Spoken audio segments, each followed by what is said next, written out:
કે ગામડાની અંદર કોઈ વિધવા બહેન હોય, એને 2 બાળકો છે, એને જીવન પસાર કરવું છે, બાળકોને ભણાવવા છે, તો એ 2 કે 3 ગાય ભેંસ રાખશે તો એના દ્વારા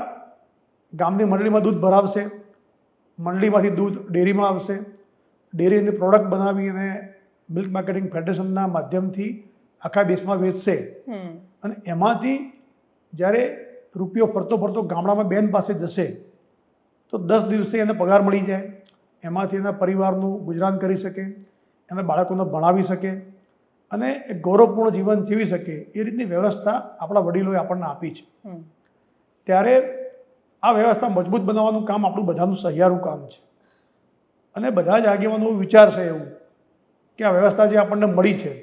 એને આપણા સમયગાળામાં કેટલી મજબૂત કરી આપણે અથવા તો એને કેટલી આગળ લઈ ગયા તો એ જીવનનો સાચા અર્થમાં સંતોષ ગણાશે. એટલે અત્યારે જે રીતે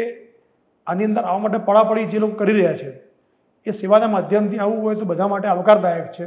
પણ આ એક સેવાનું ક્ષેત્ર છે અને સેવાના ક્ષેત્રની અંદર 100% સમર્પણ ભાવથી કામ કરશું તો ભગવાન પણ મદદ કરતો હોય છે.